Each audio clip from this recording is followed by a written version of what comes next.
सोना तुम्हारे भाग्य में ब्रह्मा ने नहीं लिखा है। अब अगर लिखा है तुम्हारे भाग्य में केवल रोना लिखा है, क्योंकि सुख बहुत देखा है तो दुख कौन देखेगा। संयोग का बड़ा आनंद लिया है तो वियोग का दर्द कौन सहेगा। और ये सृष्टि का नियम है कि संयोग का आनंद ले रहे हैं तो वियोग का दुख भी आपको झेलना। ग्वाले बार बार निकल के बाहर आते, नक्षत्रों को देखते, फिर कहते हैं कि आज ये रात बैरन बन।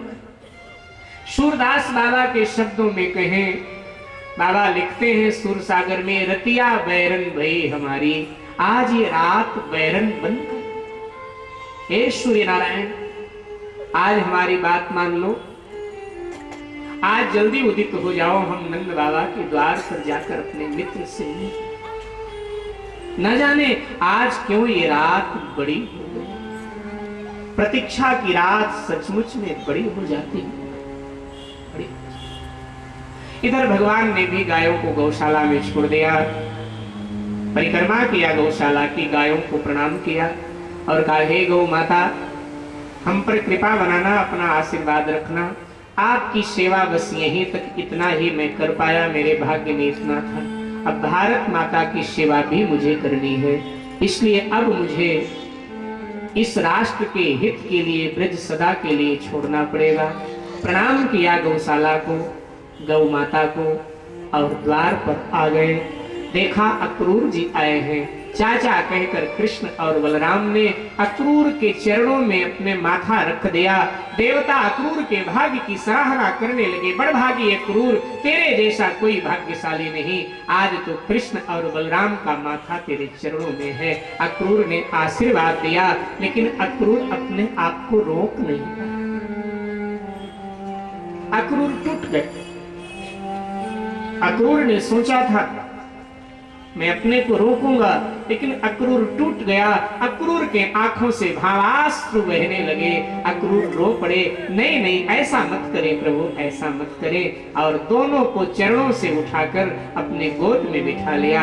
कभी कृष्ण की तरफ देखते हैं, कभी बलराम की तरफ। तृप्त नहीं हो रहे, अतृप्त नेत्रों से। धीरे धीरे अक्रूर जी ने अपना हाथ नीचे बढ़ाया भगवान के चरण की ओर, कि इस बहाने धीरे से भगवान के चरण को स्पर्श तो कर लो। भगवान समझ गए कि चाचा जी हमारा चरण छूना चाहे, चालाकी कर रहे, चरण छूना चाहते, लेकिन अब ये चाचा है, चाचा से चरण छुआना उचित नहीं है। इसलिए भगवान ने धीरे से अक्रूर का हाथ पकड़ लिया, चरण तक नहीं जाने दिया। और अक्रूर का हाथ पकड़कर भगवान ने अपने सर पे रखवा लिया कि चाचा आपका हाथ मेरे चरण में नहीं, मेरे सर पे। अच्छा, अक्रूर फिर भावुक उठे, आज मैं धन्य हो गया। दुनिया प्रभु से आशीर्वाद लेती है, लेकिन मैं प्रभु को आशीर्वाद दे रहा हूं। गोविंद ने मेरी महिमा बढ़ा। मेरे भाई बहन, सदा ही भगवान अपने भक्त की महिमा को बढ़ाया करता, सदा उनका स्वभाव सदा बढ़ाया। और अब भोजन तैयार हो रहा। कृष्ण, बलराम, अक्रूर और नंद बाबा चारों ने भोजन करते चौपाल में बैठ। यशोदा माँ ने अपने लिए भोजन की थाल सजाई। अभी प्रथम ग्रास उठाया था, मुंह में डालने जा रही थी, इतने में नंद बाबा ने अक्रूर से पूछ लिया, अक्रूर जी ये तो बताओ, आप यूं ही ब्रज में घूमने आए या किसी प्रयोजन से? अक्रूर जी ने कहा, नहीं भैया, मैं प्रयोजन से आया। ये कंस महाराज की पार्टी है, उसने धनुष महोत्सव रचाया है, आपके पुत्रों को बुलाया है मुख्य अतिथि के रूप में, इनका सम्मान करना चाहिए। कल आप भेज दीजिएगा, मैं परसों वापस छोड़ जाऊंगा। नंद बाबा प्रसन्न हो उठे, बड़े भोले। नंद बाबा ने कहा, आप ठीक कह रहे हैं, कंस हमारे बच्चों को बहुत प्रेम करता है। जब मैं कर जमा करने जाता हूं तो हमसे पूछता है, नंद जी आपके बच्चे अब कितने बड़े हो गए, ये जरूर पूछता है। जब वो राजा है, हमारे देश का सम्मान करना चाहता है, तो ये तो मेरा सौभाग्य होगा, मैं अपने बच्चों को जरूर आपके साथ कर दूं। यशोदा माँ ने जैसे इतना सुना, माँ का हृदय कांपने लगा, भोजन का ग्रास हाथ से छूट गया, एकदम झरझर आंसू की धारा बह माँ रो रोती हुई आकर अक्रूर के चरणों में गिर पड़ी। अक्रूर भैया, मेरे घर को मत उजाड़िए, मेरे ब्रज को शमशान मत बनाइए, यहाँ की हरियाली में पतझड़ मत लाओ। ये हमारे पति बड़े भोले हैं जो कह रहे हैं कंस बड़ा प्यार करता है बच्चों को। प्यार नहीं, वो घृणा करता है। हमारे यहाँ बच्चों का जब से जन्म हुआ अनगिनत राक्षस आए। वो तो देवताओं की कृपा थी कि हमारे नन्हे कृष्ण ने सबको मिटा दिया। जब यहाँ नहीं मिटा पाया तो मेरे बेटे को मिटाने के लिए उसने वहां बोला। काल के गाल में मैं अपने लाल को नहीं चाहता। कृष्ण बलराम को बार बार लिपट लिपट करके माँ रोने लगी। ये माँ यशोदा, माँ का वात्सल्य उमड़ उमड़ के आ। कोई माँ कहां अपने पुत्र को अपने से जुदा करना चाहे, मजबूरी जुदा कर दे अलग बात। हर माँ चाहती है मेरा पुत्र मेरे सामने। यशोदा जी कहने इस प्रकार कृष्ण बलराम मैया के आंसू पूछने लगे। मैया, आप कंस से डरती हैं? आप डरे मत। अगर कंस के डर के मारे आप मुझे यही ब्रज में छुपा के रखेंगे तो लोग कहेंगे यशोदा ने गीदड़ को जन्म दिया, शेर को नहीं। लेकिन मैं बताना चाहता हूं मेरी माँ ने शेर को जन्म दिया है। आप डरे मत। अगर कंस कुछ भी मेरे साथ करना चाहेगा तो हम आपके दूध का परिचय कंस को देंगे कि यशोदा के दूध में कितनी ताकत है। बलराम जी कहते हैं, हाँ माँ, अब मैं छोटा थोड़ा हूं, मैं भी तो बड़ा हूं, मैं भी जा रहा हूं कृष्ण के साथ, आप चिंता न करें।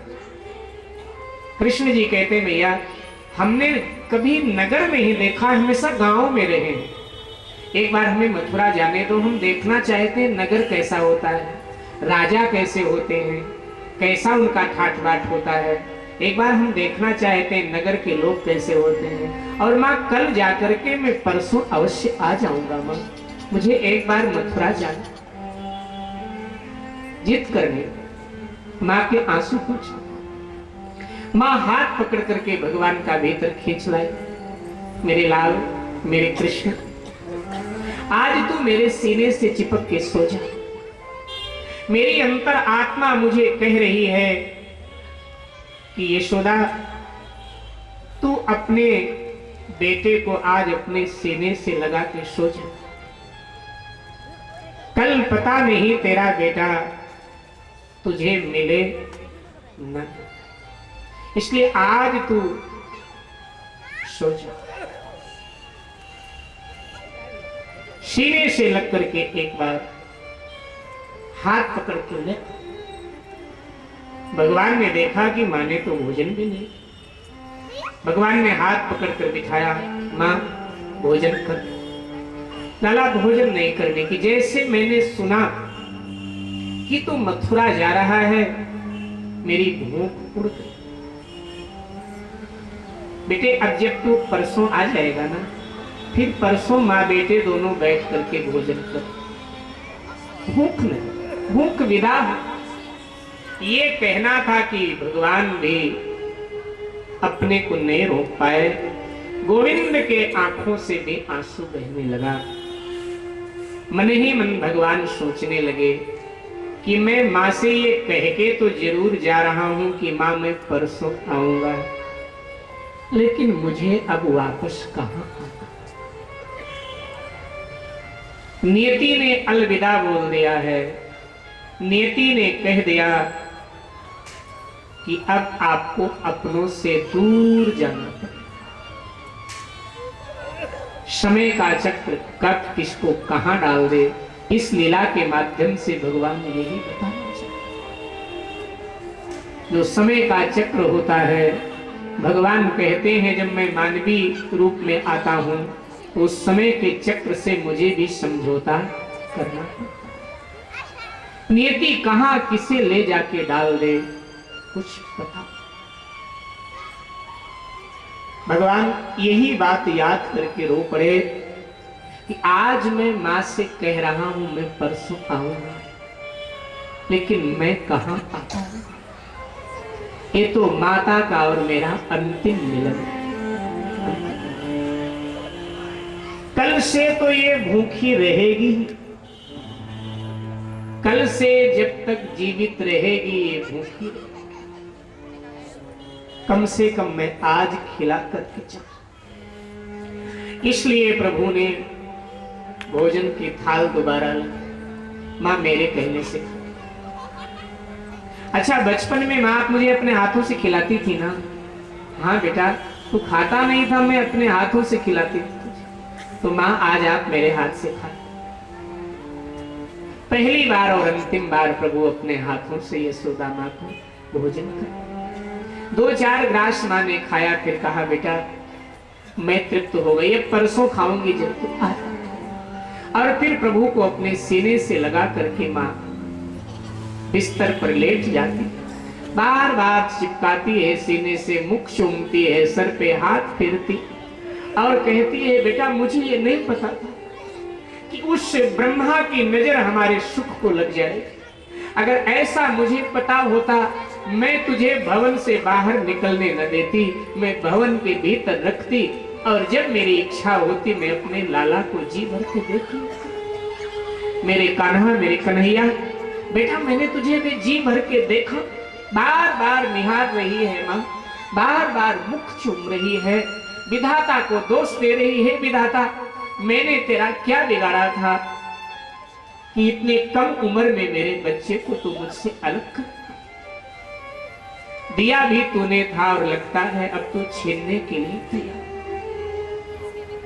नंद बाबा समझा रहे हैं, बलराम समझा रहे हैं, लेकिन ये मां नहीं मान। रोते रोते रात बीत गई। मां तो मनौती मान रही थी, हे भोले बाबा ये रात 4 युग के समान हो जाए। इतनी बड़ी रात अगर हो जाए तो मैं रुद्राभिषेक कराऊंगी बाबा, मैं ब्राह्मणों को भोजन कराऊंगी, मैं शिव पुराण का पाठ कराऊंगी बाबा। 4 युग के समान ये रात्रि हो जाए। लेकिन आज मानो देवताओं ने यशोदा की एक नहीं सुनी। आज रात जल्दी बीत गई, प्रातः काल हो गया। भगवान ने स्नान किया है। मेरे भाई बहन जब वस्त्र पहनने लगे, मां ने कहा कि बेटा मैं अपने हाथों से तुझे वस्त्र पहना, अंतिम बार तेरा श्रृंगार कर लूं बेटा, दोबारा पता नहीं ये अवसर आए ना। और मां जब भगवान को वस्त्र पहना रही थी तो निशान जो बांध कर एक बार मारा था दिखाई को, मां ने कहा बेटा कोई मां अपने बेटे से कभी कुछ मांगती नहीं, मां तो हमेशा देती। मां कभी नहीं अपने बेटे से कुछ चाहती, नहीं, मां ने तो देना सीखा। संसार में हर संबंध स्वार्थ का है, लेकिन मां बेटे का संबंध निस्वार्थ का है। मां का कोई स्वार्थ, मां हमेशा यही चाहती है मेरा बेटा प्रसन्न रहे, जहां रहे सुखी रहे, आनंद से। मुझे कुछ दे ना दे, मेरी सेवा करे न करे, लेकिन सुखी। हर मां यही चाहती। यशोदा ने कहा बेटा एक बार मैंने बचपन में तुझे बांध कर बहुत मारा था, तू जिद्दी बहुत था, तूने गलती की और उसका निशान तेरे शरीर पर बना हुआ है। अब तू बाहर जा रहा है, इस निशान को कोई देखेगा तो पूछेगा ये निशान कैसा। तो किसी को ये मत कहना कि मेरी माँ यशोदा ने मुझे बांध के बहुत मारा था, नहीं तो लोग कहेंगे यशोदा बड़ी कठोर माँ, मेरी आलोचना कर मत कह। भगवान ने चरण पकड़ लिया, मां और कुछ मांगती मैं दे देता, इस अखिल ब्रह्मांड का साम्राज्य मांगे मैं आपको दे दूं, लेकिन ये नहीं दे सकता मां। आप कहती हैं किसी को बताना मत, लेकिन मैं तो बिना पूछे बताऊंगा कि हमारी माँ यशोदा ने मुझे बांध के बहुत मारा था, क्योंकि इस मारने में मेरा गौरव। आप मेरी माँ हैं। कोई माँ किसी बच्चे को मारती है, उसमें उसका प्यार छुपा होता है, दुलार छुपा होता है। इस बंधन में भी आपका प्यार था माँ, आपको तब भी अधिकार था, आप मुझे मार सकती थी, बांध सकती थी, और आज भी आपको अधिकार है, आप मुझे बांध सकती हैं, मार सकती हैं, और आगे भी ये अधिकार केवल और केवल आपको रहेगा। आप मुझे बांध भी सकती हैं, मार भी सकती हैं। हे मां, दुनिया में किसी में इतनी ताकत नहीं जो मुझे बांध सके और मुझे मार सके, लेकिन आप मेरी मां हैं, आपको पूरा अधिकार है, आप मुझे बांध भी सकती हैं, आप